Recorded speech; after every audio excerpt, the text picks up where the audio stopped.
안녕하세요 여러분, 통일형 영준쌤입니다. 오늘은 제가 직접 쉬운 동화책을 한 편 읽어드리려고 합니다. 오늘 읽을 책은 짜잔! 오늘 읽을 내용은 황금알을 낳는 거위. 자, 그럼 지금부터 읽어드리겠습니다. 같이 한번 출발해볼까요? 뿅! The Goose with the Golden Eggs, a game. One day, a countryman found a shiny yellow egg in his goose nest. 여기 첫 번째 단어가 one day인데요. 이때 one은 일단은 숫자 하나라는 것도 있지만 이제 우리나라 말로 하면 좀 막연한 느낌이 있어서 뒤에 day랑 딱 붙어버리면은 그러니까 이제 뭐 어느 날 뭐 이렇게 해석을 해주시면 돼요. 그럼 이제 a countryman 이게 주어죠. 한 남자. 한 남자가 그 다음 동작이 뭐예요? found. 찾다, 발견하다인 find의 과거 형태예요. 일단 기본적으로 영어로 된 책 대부분 다 기본적으로 과거 시제로 세팅을 해놨습니다. 현재 시제는 이제 대화체 같은 게 현재 시제로 많이 들어가 있고요. 생동감을 전달하기 위해서 글 자체는 대부분 과거 시제를 기본으로 출발을 하니까 여러분들 읽을 때 오해하시면 안 돼요. 과거에 있었던 일 이렇게 뭔가 이렇게 생각하시면 안 돼요. 문법적으로. 자, 그럼 다시 a countryman 한 시골 남자가 found 발견했어요. 그러면은 한 남자가 발견을 했습니다. 그러면 무엇을 발견해야 됐는지 이 발견하다라는 동사에 뒤로 이어지는 무언가가 나와야 되죠. 영향을 받는. 그죠? 그게 바로 뭐냐면은 뭘 발견했냐면은 a shiny yellow egg. 아주 빛나고 노란색 달걀을 발견은 했나 봐요. 자, 근데 여기서 이 문장이 끝나는 게 아니었어요. 어디서 발견했냐면은 goose nest. 그의 이제 거위 둥지에서 발견했다고 하는데 영어는 무언가가 내용을 연결하고 싶을 때는 이어주는 도구가 있어야 돼요. 그 대표적인 게 바로 전치사입니다. 그럼 여기서는 색깔을 바꿔서 요 in이라는 전치사가 그의 거위 둥지에서 찾았던 내용을 연결해주는 역할을 하고 있어요. 이런 전치사 같은 이제 연결하는 도구에 익숙해지면은 영어 문장이 좀 이렇게 길어지더라도 해석하는데 크게 어려움이 없을 겁니다. 그럼 다음 문장 갈게요. The egg was pure gold. 그 달걀은 was pure gold. 자, 여러분들 여기서는 이제 어떤 동사가 나왔냐면은 was 비동사가 나왔는데 원어민들이 가장 많이 사용하는 동사 1위가 바로 비동사거든요. 근데 이제 우리는 이거를 그냥 이제 뭐뭐이다 그냥 이렇게 해석만 해놓고 넘어가는데 뭐뭐이다가 아니고 앞에 가로 열고 주어가 어떠어떠한 상태이다. 이렇게 좀 이제 의미를 조금 길게 조금 더 의미를 두시길 바랍니다. 그래야 이 비동사가 다른 모습으로 변해도 좀 이따가 나올 거예요. 다른 모습으로 변해도 흔들림 없이 비슷하게 어순에 맞춰서 해석할 수 있는 그런 관점이 생깁니다. 자, 그럼 이 문장은 the egg, 그 달걀은 was 어떤 상태였냐면 여기까지만 말하면은 그 달걀은 어떤 상태야? 그럼 어떤 상태인데 상태에 대해서 보충하는 느낌이 나와야 돼요. 좀 전에는 한 시골 남자가 발견을 해서 무엇을 발견을 하는 동작에 대한 어떤 대상이 있어야 돼요. 이건 목적어라 그러고요. 지금 같은 경우는 그 달걀은 어떤 상태였어. 그럼 이제 이 상태에 대해서 좀 보충해주는 말이 필요해요. 그러니까 동사가 위에 있는 found랑 뒤에 아래에 있는 이제 was랑 좀 쓰임새가 달라요. found는 의미를 뒤로 넘겨서 뒤에 거에다가 이렇게 영향을 이렇게 탁 펼쳐주는 친구고 이 was 같은 경우는 여기서 멈춰주는데 좀 의미가 어떤 상태인지는 완전하지 않기 때문에 보충해주는 친구가 등장해야 되고 근데 그 보충해주는 게 바로 뭐였냐면은 pure gold. pure 이게 순수하다는 얘기인데 순수한 금? 네, 순금. 그러니까 그 달걀은 아주 순금이었다는 거죠. 좋습니다. 그러니까 얘가 이제 다시 파란색으로 와서 얘가 주어, 동사. 우리가 보어 마크는 이렇게 C로 할게요. 보충해주는 말. 자, 그 다음 뭐라고 나왔죠? 네. How can this be? 뭐라고요? How can this be? 여러분들이 이제 소설을 읽다가 이렇게 따옴표가 보이면요. 어떻게 해주시냐면은 뭐 이렇게 문장 구조 분석하고 이렇게 하지 말고요. 정말로 이 시골 한 남자가 된 것처럼 연기를 해주세요. 그게 바로 실전 회화 훈련입니다. 거위 둥지 갔는데 갑자기 황금알을 본 거야. 그러면 놀랄 거 아니에요. 뭐야? 뭐 이럴 거 아니에요. 그죠? 그럼 어떻게 얘기하면 될까요? 이 예문을 영어 문장 그대로 넣어서 How can this be? 어떻게 이런 일이 있을 수 있지? 네, 이런 식으로 요 시골 남자가 되어주시는 겁니다. 자, 다음 거 The next morning, 다음날 아침이 돼서 또 가볼게요. He hurried to the nest and found another golden egg. 와우. 그러니까 다음날 아침에 그가 he hurried 서둘러서 뛰어갔습니다. 어디로? 그가 뛰어갔어요. 어디로 갔냐면은 to the nest.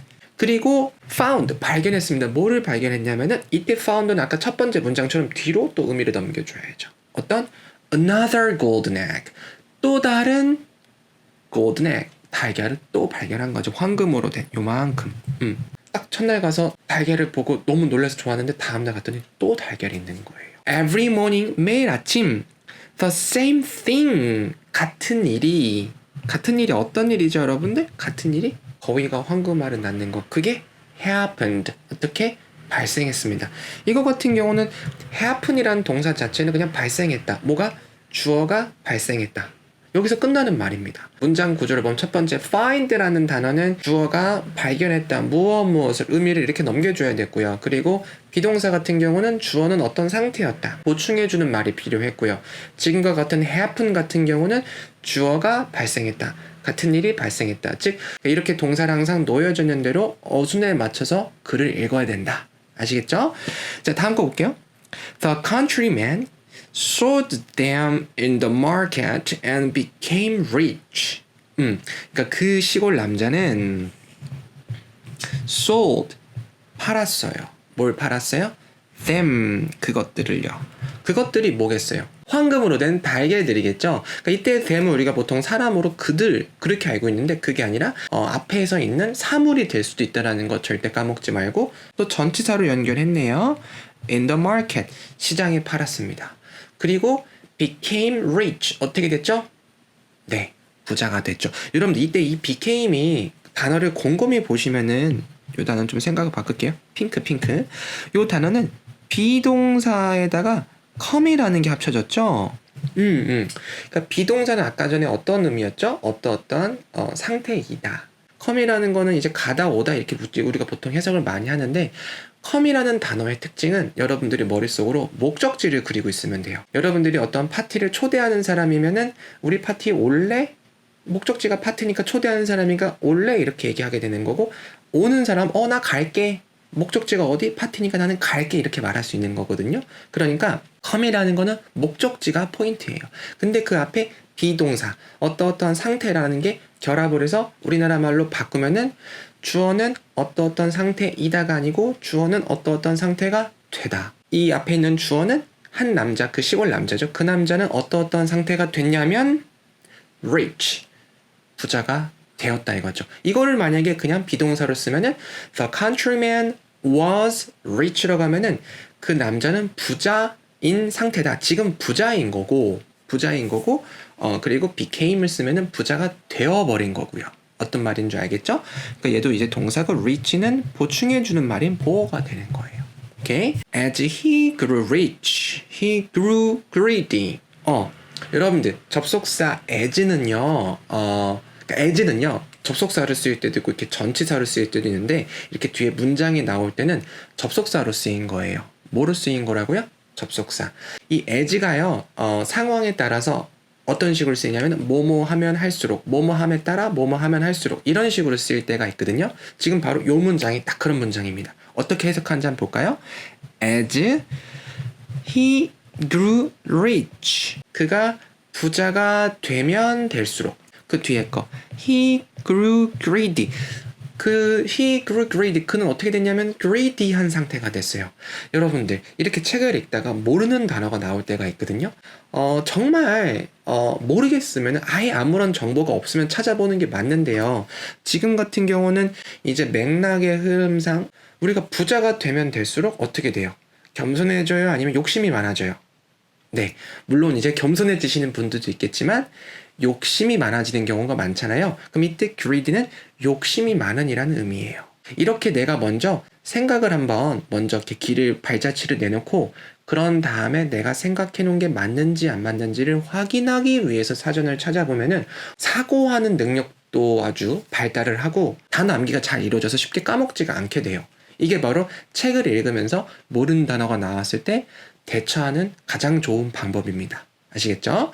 자, 그러면 그가 부자가 되면 될수록 그는 욕심이 많아졌어요. 그 다음, he imagined the goose was full of gold inside. 그는 imagine 상상해보다 라고 할 때 imagine이라고 하거든요. 그는 상상했어요. 뭘 상상했어요? The goose. No. He imagined the goose was No. He imagined the goose was full of gold inside. 선생님 지금 뭐 하신 거죠? 네. 주어 다음에 동사를 썼을 때 뒤에 하나의 단어가 오는 게 아니라 이렇게 큰 덩어리가 올 때가 있어요. 절이라 불러요. 명사절이라는 게 있고요. 이제 관계사절이라는 게 있고 부사절이라는 게 있는데 조만간 다른 영상으로 또 설명을 해드리겠습니다. 그래서 이거는요. 얼만큼을 상상한 거냐면은 이 한 남자가 요만큼을 상상한 거예요. 요렇게. 그럼 이 안에 내용을 다시 보면은 the goose 그 거위는 가득 차 있는 상태이다. 뭘로 가득 차 있는 상태냐면 또 전치사로 연결해 주는 거예요. 황금으로 안 속에. 그러니까 이제 그 남자가 거위 안 속에 이제 황금이 가득 차 있다고 생각하는 거야. 자, 그 다음 문장 보겠습니다. He decided 그는 결정했습니다. To kill it 그것을 죽이기로. 그게 뭐예요? 이때 이시 뭐예요? 네, 그 거위죠. 그리고 get all the gold at once. get 취하고 얻을 거예요. all the gold 모든 황금을 at once 어떻게? 한 번에. 그죠? 그러니까 하나하나씩 얻는 것보다 배에 되게 많으니까 한 번에 이렇게.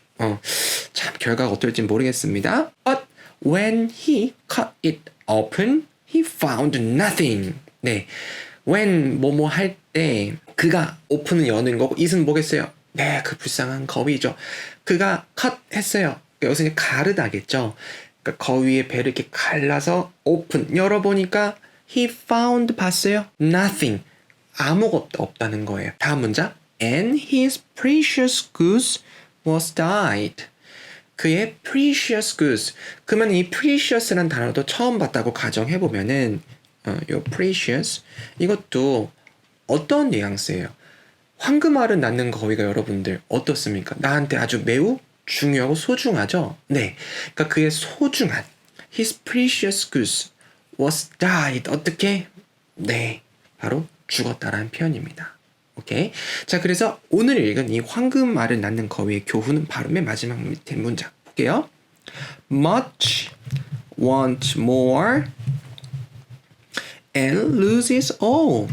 많은 것은 원합니다. 더 많은 것을. 그리고 모든 것을 잃어버립니다. 무슨 뜻이겠어요? 지나치게 많은 것을 원하면 모든 것을 잃는다. 이런 내용입니다. 여러분들의 원서 읽기를 항상 응원하겠습니다. 빠이.